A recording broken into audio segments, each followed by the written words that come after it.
Second amendment to the constitution of US வைக்கிறாங்க. இரண்டாவது amendment ஒன்று வைக்கிறாங்க. என்ன சொல்றாங்கன்னா, well train militia necessary for the security of a free state and no person right to bear arms shall be infringed அப்படின்னு சொல்றாங்க. ஒரு நபருக்கு ஒரு லைசன்ஸ் தான் கொடுக்கப்படும். அது எல்லாரும் நிறைய பேர் ரிஜெக்ட் பண்ணிடுவாங்க. எல்லாருக்கும் கிடைக்க உரிமையா நீங்க வாங்க முடியாது. அதிகபட்சம் அந்த ஒரு லைசன்ஸ் 2 கன்னா ஒருத்தர் வச்சிருக்க முடியும். எவ்வளவு 2 கன்னா வச்சிருக்க முடியும். இதற்கு ஒரே விதிவிலக்கு யாருன்னா, ஷூட்டர்ஸ் இருப்பாங்க இல்லையா, இன்டர்நேஷனல் காம்படிஷன் எல்லாம் போய் இந்தியாக்கா சூடுவாங்கல்ல, அந்த ட்ரைனிங் பண்றாங்க இல்லையா, அவங்களுக்கு மட்டும் 2 கண்ணுக்கு மேல வச்சுக்கலாம். அது ஸ்பெஷல் லைசன்ஸ் அவங்களுக்கு கொடுப்பாங்க. 33 கோடி அமெரிக்க மக்கள்கிட்ட 39 கோடிக்கு மேல துப்பாக்கிகள் இருக்கு. அதாவது 100 அமெரிக்கர்களுக்கு 120 ஃபயர் ஆர்ம்ஸ் இருக்கு அப்படின்னு சொல்றாங்க. 33 கோடி அமெரிக்க மக்கள்கிட்ட 39 கோடிக்கு மேல துப்பாக்கிகள் இருக்கு. அதாவது 100 அமெரிக்கர்களுக்கு 120 ஃபயர் ஆர்ம்ஸ் இருக்கு அப்படின்னு சொல்றாங்க.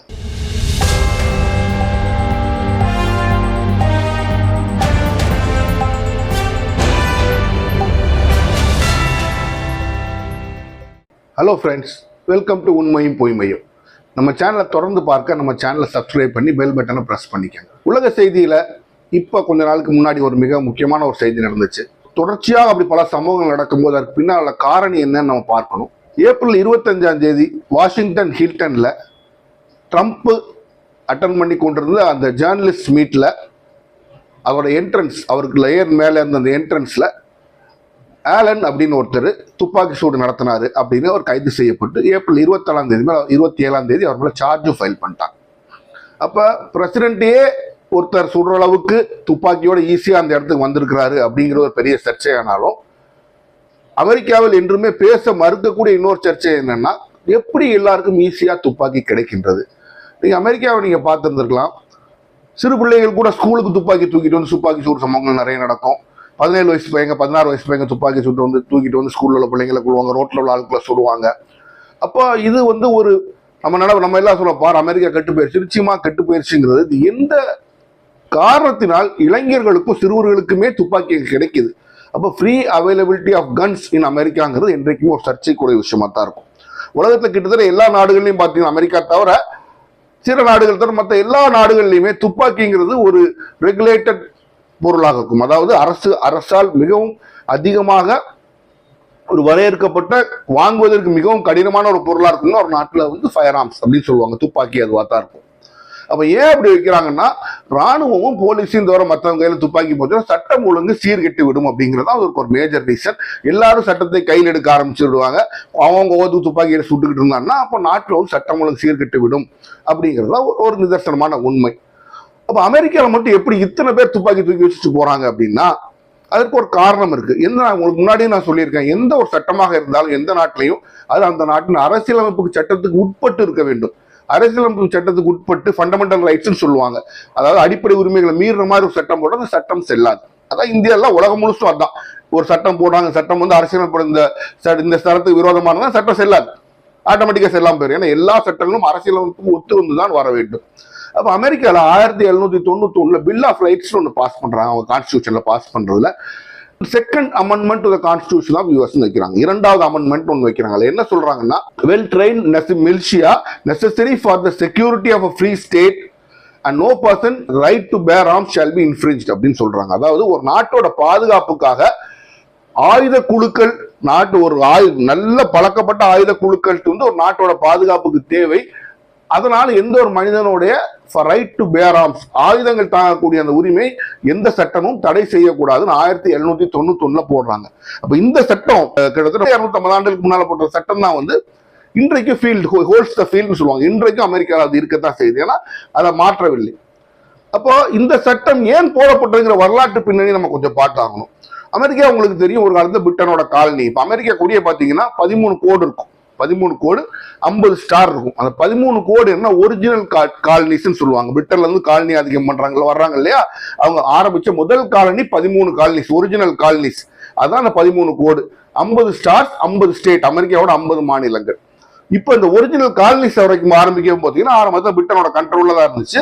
அப்போ ஒரு காலத்தில் பிரிட்டன் அவங்கள ரொம்ப அமுக்குறாங்க, நெருக்குறாங்கன்னு சொல்லி அந்த மக்கள் என்ன பண்ணாங்கன்னா, declaration of independence, America Britain நாங்கள் சுதந்திரம் வாங்கி கொண்டு டிக்ளேர் பண்ணி ஒரு பெரிய போர் நடந்துச்சு. அப்ப அந்த போர் நடக்கும்போது இங்க இருக்க அந்த காலனியில இருந்த மக்கள்லாம் பிரிட்டிஷ் ராணுவத்தை எதிர்த்து, பிரிட்டிஷ் நேவி எதிர்த்து பயங்கரமா போர் புரிஞ்சாங்க. அப்போ ஆயுதம் தான் அவங்களை காப்பாத்துச்சு. அப்போ அவங்க என்ன நினைச்சாங்கன்னா, அந்த காலகட்டங்களுக்கு போல 1776 வருது, இது 1791 இது பாஸ் பண்ணாங்க. அப்போ 89 90 இது பேசப்பட்டு இருந்துச்சு. அப்போ 16 ஆண்டுகள் அப்பதான் அமெரிக்கா ஒரு புதிதாக தொடங்கப்பட்ட ஒரு நாடு. அதுக்கு பாதுகாப்பு தேவை. பெரிய லெவல் ஆர்மி கிடையாது. பிரிட்டனை தோக்கடிச்சு திருப்பி அனுப்பிட்டோம், பிரிட்டன் திருப்பி வருமோ அப்படிங்கிற ஒரு பயம் இருந்துச்சு அவங்களுக்கு அந்த காலத்துல. இது திருப்பி வந்து அவங்களுக்கு திருப்பி முடிச்சுவானோ, நம்மகிட்ட ஒன்றும் பெரிய ஆர்மி எல்லாம் இல்லையா, பிரிட்டன் மிகப்பெரிய, பிரிட்டன் வந்து உலகத்திலேயே மிகப்பெரிய ஒரு சாம்ராஜ்யம், நம்ம என்ன செய்ய போறோங்கிறதுக்காகத்தான் இந்த கிளாஸை உள்ள கொண்டு வருவாங்க.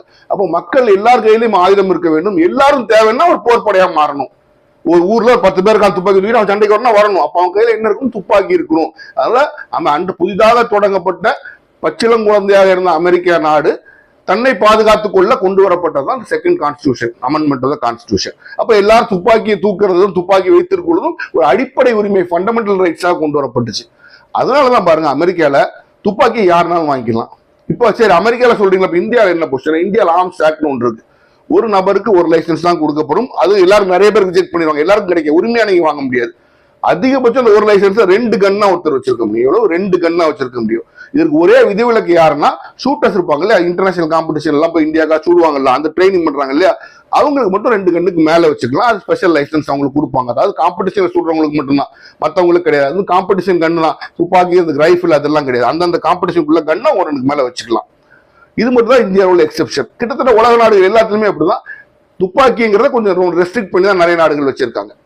அப்போ இது ஏன் நீங்க இதுக்கு பின்னால வந்து ஏன் இப்படி ஒரு கன்ஸ் ப்ரொலிஃபரேட் ஆகுது இப்ப அமெரிக்கான்னு பாத்தீங்கன்னா, அமெரிக்கால வந்து இன்னைக்கு ஜனத்தை வந்து 33 கோடி வச்சுக்காங்க. 33 கோடி அமெரிக்க மக்கள்கிட்ட 39 கோடிக்கு மேல துப்பாக்கிகள் இருக்கு. அதாவது 100 அமெரிக்கர்களுக்கு 120 ஃபயர் ஆர்ம்ஸ் இருக்கு அப்படின்னு சொல்றாங்க. இப்படி யோசிச்சு பாருங்க, 100 அமெரிக்கர்களுக்கு 120 ஃபயர் ஆர்ம்ஸ் இருக்குன்னு சொல்றாங்க.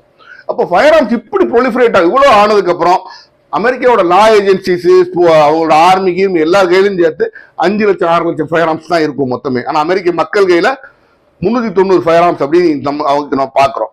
அப்ப எல்லாம் ஃபயர் ஆர்ம்ஸ்னா என்ன இருக்கு, வெறும் துப்பாக்கி வச்சிருப்பாங்க. அமெரிக்கால நீங்க செமி ஆட்டோமேட்டிக் கன், மெஷின் கன் கூட நீங்க லைசன்ஸ்ல வாங்கலாம். ஒவ்வொரு மாநிலத்துக்கும் ஒரு தனி சட்டம். அப்போ ஒவ்வொரு மாநிலத்திலையும் கன் வாங்குறதுக்கு ஒரு தனி சட்டம் இருக்கும். எப்படி அதை கொஞ்சம் கொஞ்சமா ரெகுலேட் பண்ணுவாங்க. பட் ரெகுலேஷன் மேஜர் எங்கேயும் கிடையாது. நீங்க உங்க ஐடென்டி கார்டை காமிச்சு 18 வயசு 21 வயசு அதுக்கு மேல நீங்க காமிச்சீங்கன்னா உங்களுக்கு துப்பாக்கி வாங்கிக்கலாம். நம்ம ஊர்ல மளிகை சாமா கடை மாதிரி கன் கடை இருக்கும். நீங்க நேரா போல அவங்க கார்டை காமிச்சு நீங்க என்ன கன்னாலும் வாங்கிக்கலாம், எவ்வளவு புல்லட்னாலும் வாங்கிக்கலாம். அந்த அளவுக்கு அமெரிக்கால கன் ஃப்ரீ.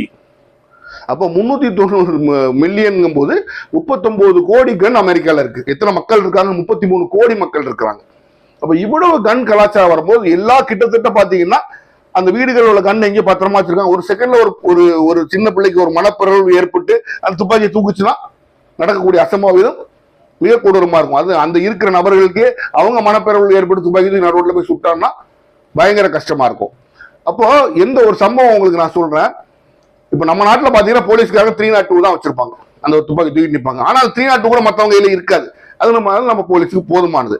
அமெரிக்காவில் ஒரு பேங்க் கொள்ளை நடக்கும் போது அமெரிக்கால முதல்ல போடுறாங்கன்னா, நீங்க ஸ்வாட் அப்படின்னு கேட்டிருப்பீங்க, ஸ்பெஷல் வெப்பன்ஸ் ஆக்ஷன் டீம்னு ஒன்று இருக்கும். அவங்க பெரிய பயங்கரமான வெப்பன்ஸ் எல்லாம் வச்சிருப்பாங்க. அதுக்கு முன்னாடி அமெரிக்கால ஒவ்வொரு சிட்டிலையும் அந்த ஸ்வாட்டுங்கிற கிடையாது, ஆர்மி கையில மட்டும்தான் இருக்கும். ஒரு பேங்கை 2 பேர் கொள்ளடிக்கிறாங்க. கொள்ளடிக்கும் போது அமெரிக்கன் போலீஸ் வந்து அவங்கள பேங்கை சரவுண்ட் பண்ணுது. கொள்ளடிச்சவங்க இறங்கி 2 பேர் இறங்கி வருஷ AK-47 வச்சு hundreds and hundreds of rounds சுடுறாங்க. சுட்ட போது அமெரிக்கன் போலீஸ் ஃபீல் பண்ணுது, நம்ம கிட்ட வெப்பன்ஸ் இல்லை, அப்ப நம்மளால ஒன்றும் பண்ண முடியாதுங்கிற சூழ்நிலைக்கு வந்து தள்ளப்பட்ட சமயத்துல தான் அந்த ஸ்வாட்டுங்கிற டீமை தொடங்குறாங்க. தொடங்கி அவங்களுக்கு ஸ்பெஷல் வெப்பன்ஸ் எல்லாம் கொடுத்து கிட்டத்தட்ட மிலிட்டரி ட்ரைனிங் கொடுத்துருக்கிற மாதிரி இருப்பாங்க. இதற்கு காரணம் என்ன? எல்லார் கையிலும் எந்த பெரிய கண்ணும் ஈஸியா கிடைக்கிறதா அதுக்குரிய காரணம். குற்றம் செய்ய நம்ம ஆசைப்பட்டாலும் அந்த வழிமுறை அவனுக்கு ஏற்படுத்தி கொடுக்குது பாருங்க, அது அந்த துப்பாக்கி தான். அப்ப இந்த துப்பாக்கியை வந்து ஒவ்வொரு மாநிலமும் ஒரு மாதிரி ரெகுலேட் பண்ணாலும் கிட்டத்தட்ட அமெரிக்கால எல்லா மாநிலங்களும் துப்பாக்கி இந்த செகண்ட் கான்ஸ்டிடியூஷனால ஃப்ரீயா கிடைக்கும், யாருனாலும் வாங்கிக்கலாம். இது எந்த அளவுக்கு மோசம் அப்படின்னா, சொல்றாங்க சில மாநிலங்கள்ல நீங்க ஃபைட்டர் ஜெட் கூட வாங்கிக்கலாம், ஆனால் அதுல மிசைல் கிசைலாம் வைக்க முடியாது, ஃபைட்டர் ஜெட் வாங்கிக்கலாம். பசூக்கா வச்சிருக்காங்க. இப்படி ஒவ்வொரு சில மாநிலங்களும் பசூக்கான்னு சொல்றாங்க இல்லையா, அந்த ராக்கெட்டை பார்த்து ஃபயர், அந்த பசூக்கா ஃப்ரீன்றாங்க. இந்த அளவுக்கு ஒவ்வொரு மாநிலங்கள்லயும் ரொம்ப, ஒரு மாநிலத்தில் ரொம்ப ரிலாக்ஸ், ஒரு மாநிலம் கொஞ்சம் ஸ்ட்ரிக்ட்னாலும் எல்லாருக்குமே துப்பாக்கி வாங்குற ஒரு அடிப்படை உரிமை. அப்ப இவ்வளவு துப்பாக்கிகள் இருக்கும்போது அமெரிக்கன் ஏஜென்சியால ஒன்றுமே செய்ய முடியாது. நாளைக்கு இது 2 விதமா அமெரிக்கன் உலகத்தில் உள்ள அறிஞர்கள் சொல்லுவாங்க. உலகத்திலேயே மிகவும் பிடித்த ஆள கஷ்டமான நாடு எது அப்படின்னு சொல்லும் போது அமெரிக்கா தான் சொல்லுவாங்க. ஒண்ணு பெரிய நாடு எல்லாம் அதெல்லாம் ஒரு பக்கம், நீங்க புடிச்சீங்கன்னா கிட்டத்தட்ட 40 கோடி துப்பாக்கிகள் உள்ள இருக்கு. நீங்க அந்த நாட்டை கண்ட்ரோல் பண்ண முடியும். எங்கன்னு உங்களை எவன் சுடுவான்னு உங்களுக்கு தெரியவே தெரியாது.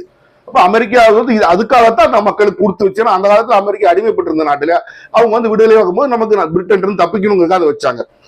அப்ப இது ஒரு பிளஸ் சில பேர் சொல்லுவாங்க, அமெரிக்காவை யார் நினைச்சாலும் கனவிலும் அடிமைப்படுத்த முடியாது. அவங்க ஒரு ஆர்மி அனுப்புனா திரும்பி ஆர்மி போயிட்டு எங்க சொல்றான்னு தெரியாது. 40 கோடி வெப்பன்ஸ் உள்ள இருக்கு. அப்போ அமெரிக்காவை அடிமைப்படுத்த முடியாது. அதே மாத்தி ஒரு சாரார் சொல்லுவாங்க. என்ன சொல்லுவாங்கன்னா, நாளைக்கு ஏதோ ஒரு காரணத்தினால இப்போ ஒவ்வொரு ஊர்லயும் அன்ரெஸ்ட் வெடிக்குது, அமெரிக்கா ஏதோ ஒரு காரணத்துல ஒரு சிவில் அன்ரெஸ்ட் சொல்லுவாங்க, மக்கள் உள்நாட்டு கிளர்ச்சி ஒண்ணு வந்துச்சுன்னா அமெரிக்கன் ஆர்மியாலே அமெரிக்கன் போலீஸ்னாலே சாமானியத்துல கண்ட்ரோல் பண்ண முடியாது. ஏன்னா இதே 40 கோடி துப்பாக்கிகள் எங்க இருந்து எங்க வரணும், அவங்களுக்கு வந்து ஆபத்து இருக்கதான் செய்யுதுங்கிற அளவுக்கு தான் அமெரிக்கா வந்து கன் கலாச்சாரம்.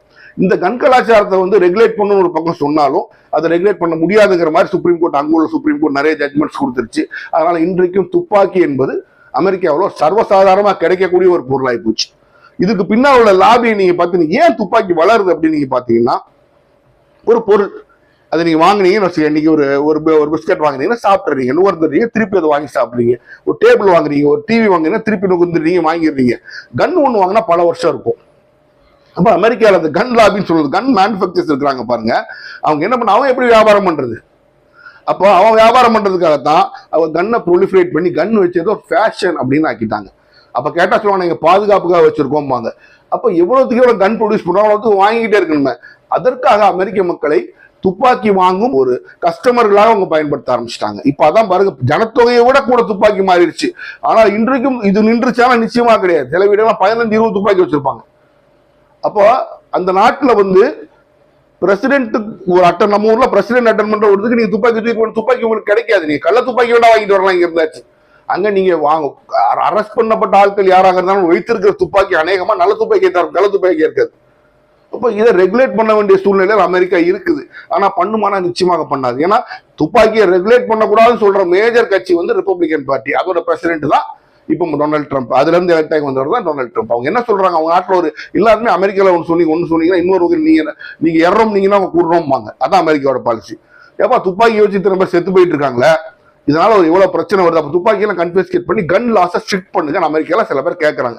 அவங்களுக்கு என்ன பதில் சொல்றாங்களா, இதுக்கு தான் நாங்க சொல்றோம், அவங்க கையில துப்பாக்கி இருக்கா இல்லையா, உன் கையில துப்பாக்கி என்ன அவனை சுட மாட்டாங்களே அப்படின்னாங்க. இப்படி அவங்க கையில துப்பாக்கியை புடுங்குறான்னா அவங்க கையில துப்பாக்கியை புடுங்க கூடாது, உங்க கையில துப்பாக்கி தரோம், நீங்க 2 பேரும் சுட்டுட்டு சாவுங்க அப்படிங்கிறது அமெரிக்காவோட இன்றைக்குள்ள கன் லாஸ். இந்த கன் லாஸ் இப்ப இந்த பிரசிடென்ட் சுட்ட பிறகு ட்ரம்ப்பை சுட்டான்னு பேசுறாங்கிறத தவிர கன் லாஸ் தேவையா இல்ல சாதாரண மனிதனின் கையில் துப்பாக்கி தேவையாகிற ஒரு பெரிய விவாதம் இன்றைக்கும் அமெரிக்காவில் தொடர்ந்துட்டுனா அது பெரிய பின்னால தள்ளப்படுது. ஏன்னா எந்த அரசியல் கட்சிகளும் சப்போர்ட் பண்ணலங்கிறது தான். ஆனால் இந்த கலாச்சாரம் இந்தியாவுக்கு வந்துடக்கூடாது. ஏன் வராது, இந்தியாவில் வராம இருந்துச்சுன்னா நீங்க இன்னொரு காரணத்தையும் பார்க்கணும். இந்தியாவில் துப்பாக்கி ப்ரொடியூஸ் பண்ற ஒரே கம்பெனி ஆர்டினன்ஸ் ஃபேக்டரின்னு ஒன்று இருக்கு. அதுல தான் நீங்க துப்பாக்கி வாங்க, என்ன லைசன்ஸ் வாங்கினா சும்மா இஷ்டத்துக்குலாம் கன் வாங்க முடியாது. அந்த ஆர்டினன்ஸ் ஃபேக்டரி உங்களுக்கு என்ன கண்ணு தருதோ அந்த கண்ணுக்கு தான் லைசன்ஸ் கொடுப்பான். வெளியில இருந்து நீங்க ஃபாரின் கன் வாங்க முடியாது, இது வாங்க முடியாது. அப்போ அப்படிதான் இந்தியாவுக்கு வரைக்கும் கன் வந்து ரெகுலேட் பண்ணப்பட்டிருந்தது. ஆனால் இப்போ இந்தியாலையும் பிரைவேட் கம்பெனி ஸ்மால் ஆர்ம்ஸ் சொல்லுவாங்க, சின்ன ஆர்ம்ஸ், இந்த செமி ஆட்டோமேட்டிக் கன்லாம் ப்ரொடியூஸ் பண்ண ஆரம்பிச்சிட்டாங்க. நாளைக்கு உங்களுக்கு தெரியும் கார்பரேட்டோட செயல்பாடு எப்படி இருக்கும். நாளைக்கு இந்தியாவிலையும் இந்த கன் கலாச்சாரம், இந்த துப்பாக்கி கலாச்சாரம் வராம பாதுகாக்க வேண்டிய கடமை மத்திய அரசுக்கு தான் இருக்குது. ஒரு தயவுசெய்து மாநில அரசு சொல்லிடுறாங்க, இங்கே துப்பாக்கி கலாச்சாரம் சொல்லிடுறாங்க. அந்த கடமை மத்திய அரசுக்கு இருக்கின்றது. இப்போது போலயே ஸ்ட்ரிக்டா வச்சுக்கணும். பிரைவேட் கம்பெனிஸ் ப்ரொடியூஸ் பண்ற ஒவ்வொரு துப்பாக்கிக்கும் அவங்க கணக்கு சொல்லணும், ஒவ்வொரு தோட்டாக்கும் அவங்க கணக்கு சொல்லணுங்கிற மாதிரி வச்சுக்கணும். அதை நீங்க ரிலாக்ஸ் பண்ணீங்கன்னா நம்ம நாட்டிலையும் அமெரிக்கா மாதிரி நடக்கக்கூடிய ஒரு மிகப்பெரிய வாய்ப்பு இருக்கு. ஏன்னா கன் ப்ரொடக்ஷன் கவர்மெண்ட் கையில இருக்க வரைக்கும் லிமிட்டடா இருக்கும், பிரைவேட் கைக்கு போனா எக்கச்சக்கமாயிரும். அதனால் மத்திய அரசாங்கம் அதற்குள் நடவடிக்கை எடுக்க வேண்டும்.